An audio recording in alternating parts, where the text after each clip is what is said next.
BTC পৰিষদীয় নিৰ্বাচনলৈ মাজত মাত্ৰ বাকী আছে কেইটামান দিন আৰু যিমানেই ভোট গ্ৰহণৰ দিন চমু চাপি আহিছে সিমানেই ৰাজনৈতিক দৃশ্যপট সলনি হ'বলৈ ধৰিছে। প্ৰতিটো ৰাজনৈতিক দলে ভোটাৰসকলৰ মাজত গৈ নিজৰ প্ৰচাৰ কৰাত ব্যস্ত হৈ পৰিছে আৰু যথেষ্ট উত্তেজনাপূৰ্ণ হৈ পৰিছে বিটিচিৰ মথনগুৰি পৰিষদীয় সমষ্টিৰ নিৰ্বাচনী যুঁজ। আৰু এই মুহূৰ্তত আমি উপস্থিত হৈছোঁ মথনগুৰি পৰিষদীয় সমষ্টিৰ অসম গণ পৰিষদৰ প্ৰাৰ্থী মনোমোহন দাসৰ ওচৰত আৰু তেখেতৰ সৈতে কিছু কথা পাতিবলৈ চেষ্টা কৰিম। তেওঁলোকৰ প্ৰস্তুতি কেনেকুৱা বা কেনেকুৱা ধৰণে তেওঁলোকৰ কি পৰিকল্পনা লৈ তেওঁলোকে আগবাঢ়ি আছে। দাদা নমস্কাৰ জনাইছোঁ আৰু প্ৰথমতেই কেনেকুৱা ধৰণৰ প্ৰস্তুতি চলাইছে বা কেনেকুৱা বৰ্তমানলৈকে পৰিস্থিতিৰ সাপেক্ষে আমাৰ মানে প্ৰচাৰ অভিযানটো ভালেই চলি আছে আৰু সকলোতে মোক সমৰ্থন জনাইছে, সকলোৱে মোক আদৰি লৈছে আৰু মই জয়ৰ কাৰণে নিশ্চিত। আৰু আমাৰ যিটো কেণ্ডিডেট বিজেপিৰ তেওঁৰ প্ৰতিয়ে অনাশা আহিছে মানুহৰ, গতিকে মোক সকলো ৰাইজে একদম আঁকোৱালি লৈছে আৰু মই জিকিম বুলি মই একদম খাটাং হৈ পৰিছোঁ। মথনগুৰিত যিহেতু দেখা পোৱা গৈছে যে প্ৰায় প্ৰতিটো দলৰে প্ৰাৰ্থী আছে, তেনে ক্ষেত্ৰত আপোনাৰ মূল প্ৰতিদ্বন্দ্বিতা আচলতে কাৰ লগত হ'ব বুলি ভাবে? এতিয়া মূল প্ৰতিদ্বন্দ্বী মানে এতিয়ালৈ ক'ব পৰা হোৱা নাই, তথাপিতো মানে আমি বিজেপি মানে BPF আৰু অগপ দলৰে হ'ব, মানে ত্ৰিকোণীয়া যুঁজ। তিনিকোণীয়া। আপোনালোকে মোটামুটি এতিয়ালৈকে ধৰক বিভিন্ন ঠাইত যিহেতু প্ৰচাৰ চলাই আছে, ৰাইজৰ মাজত গৈ আছে, তথাপি আপোনালোকৰ এটা ধৰক কিমানমান ভোটৰ ব্যৱধানত জিকিব বুলি ভাবে? আমিতো বহুত ব্যৱধান 5-6 হাজাৰ ভোটত আমি ব্যৱধানত আমি জিকিম।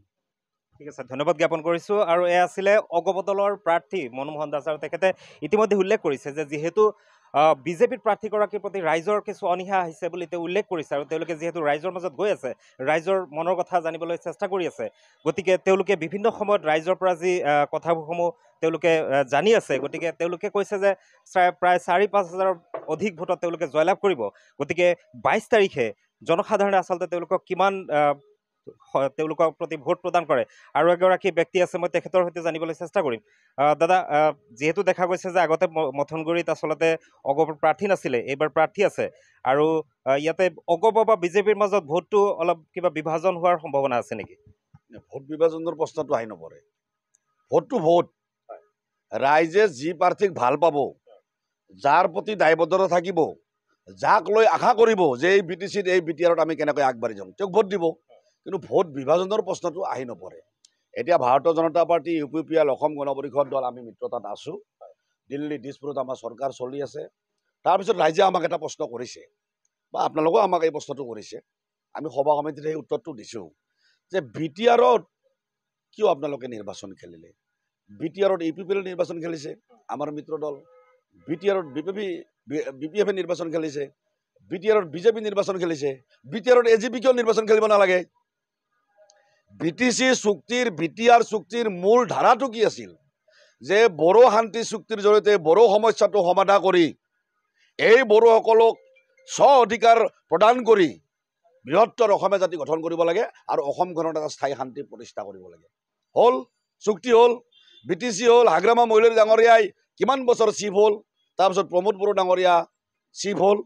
কিন্তু BTCত এটা বিভাজন হৈ গ'ল, এটা উন্নয়নৰ ক্ষেত্ৰত এটা পাৰ্চন হৈ গ'ল। সেইটো হ'ল মূল সমস্যা। সেই পাৰ্চনটো হ'ল যে বড়োসকল আজি কোকৰাঝাৰে ধৰক, আজি ওদালগুৰি ধৰক, আজি আপুনি মচলপুৰ ধৰক, যি ঠাই বড়োসকল বসবাস কৰে, মই নকওঁ এইটো কথা যে হাগ্ৰামা মহিলাৰে কাম কৰা নাই, প্ৰমোদ বড়োৱে কাম কৰা নাই, কাম কৰিছে, ডেভেলপ হৈছে। কিন্তু আপুনি যিখিনি ঠাই নন BTC আমাৰ নন বড়ো মানুহখিনি বসবাস কৰে, আপোনালোকে দেখিছেনে অৱস্থা? এই মথনগুৰি পৰিষদীয় সমষ্টি, এই মই হেৰিত বহি আছোঁ, এতিয়া গোবৰ্ধনত বহি আছোঁ, ৰাস্তা ঘাট ক'তো যাব নোৱাৰি, অৱস্থা কি? তেনেহ'লে এই মানুহখিনিৰ অৱস্থাটো কি হ'ব? ঠিক আছে, বড়ো নেতৃত্বই বড়োসকলৰ স্বাভিমানৰ কাৰণে মাত মাতি যাব, ডেভেলপৰ কাৰণে মাত মাতি যাব, কাম কৰি আছে, উন্নয়নৰ কাম কৰি যাব। কিন্তু যিখিনি মানুহ ৰৈ গ'ল, যিখিনি মানুহ আজি BTCত থাকি ভাবে যে আমি অৱহেলিত, আমি বঞ্চিত, আমি দ্বিতীয় শ্ৰেণীৰ নাগৰিক নেকি, আমাৰ মাটিৰ অধিকাৰ নাই, শিক্ষাৰ অধিকাৰ নাই, আমাৰ ছাত্ৰ ছাত্ৰীসকল কি পৰাধীন নেকি, এই মানুহখিনিৰ কথা কোনে ক'ব? হাগ্ৰামা মহিলাৰ 17 বছৰ, প্ৰমোদ বড়ো ডাঙৰীয়াৰ 5 বছৰ পাৰ হৈ গ'ল। কিন্তু আজি এই প্ৰশ্নটো ৰাইজৰ মাজত এটা হাতৰ হৈ থাকিল। অসম গণ পৰিষদ দলে অসমৰ বৃহত্তৰ স্বাৰ্থত সকলো জাতি জনগোষ্ঠী একেলগে আগবাঢ়ি গৈ বৃহত্তৰ অসমীয়া জাতি গঠন কৰাৰ স্বাৰ্থত আজি 23 বছৰ ধৰি BTC নিৰ্বাচনত আমি অংশগ্ৰহণ কৰা নাই। যে বড়োসকলৰ শান্তিৰ জৰিয়তে বৃহত্তৰ অসমীয়া জাতি গঠন হওক।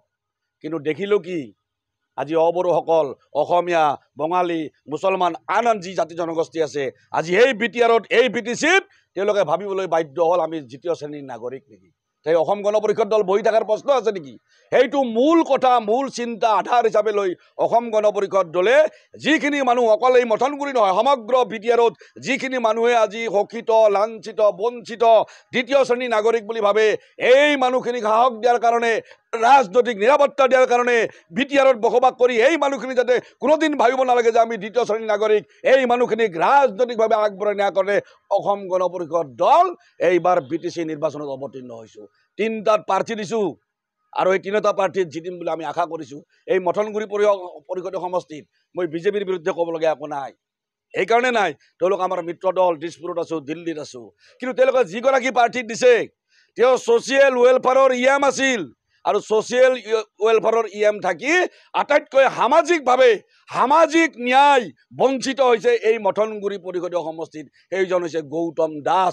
তেওঁৰ বিৰুদ্ধে ক'বলগীয়া আমাৰ আছে, ৰাইজৰ আছে, ৰাইজে সেইকাৰণে সিদ্ধান্ত ল'ব, আৰু ৰাইজে সিদ্ধান্ত লৈছে ইতিমধ্যে যে অসম গণ পৰিষদ দলৰ প্ৰাৰ্থীগৰাকীক এইবাৰ কোকৰাঝাৰৰ সদনলৈ পঠাই দি এই মথনগুৰি অঞ্চলত যিখিনি মানুহ বঞ্চিত হৈছে, শোষিত হৈছে, লাঞ্ছিত হৈছে, এই মানুহখিনিৰ পক্ষত কথা ক'ব, আৰু ৰাইজে সেই সিদ্ধান্ত লৈছে, আৰু সেয়াই হৈছে এইবাৰ BTR নিৰ্বাচনৰ মূল সাৰমৰ্ম। ইতিমধ্যে তেওঁলোকে উল্লেখ কৰিছে, অগপ নেতৃত্বই উল্লেখ কৰিছে যে পূৰ্বৰ পৰা আচলতে অসমৰ যি আঞ্চলিক ৰাজনীতিৰ জৰিয়তে অসমৰ স্বাভিমান ৰক্ষা কৰাৰ ক্ষেত্ৰত অসমীয়া মানুহৰ ৰাজনৈতিক অধিকাৰ, সম্পত্তিৰ অধিকাৰৰ পৰা আদি কৰি সকলো অধিকাৰৰ প্ৰতি যেনেকৈ মাত মাতি আহিছে, ঠিক একেদৰে এইবাৰ BTCত বসবাস কৰা লোকসকলৰ ৰাজনৈতিক, সামাজিক, অৰ্থনৈতিক প্ৰতিটো অধিকাৰ সাব্যস্ত কৰাৰ কাৰণে তেওঁলোকে মাত মাতিব বুলি ইতিমধ্যে উল্লেখ কৰিছে। লগতে তেওঁলোকে ইতিমধ্যে আশা কৰিছে, তেওঁলোকে যথেষ্ট আত্মবিশ্বাসী যে তেওঁলোকৰ যি প্ৰাৰ্থীসকল আছে সেইসকলক BTCৰ জনসাধাৰণে 22 ছেপ্টেম্বৰ তাৰিখে ভোটদান কৰি BTCৰ পৰিষদলৈ পঠাব বুলি আশাবাদী। গতিকে 22 ছেপ্টেম্বৰ তাৰিখে BTCৰ জনসাধাৰণে অগপৰ প্ৰতি কিমান সহমত পোষণ কৰে সেয়া সময়ত হ'ব লক্ষণীয়।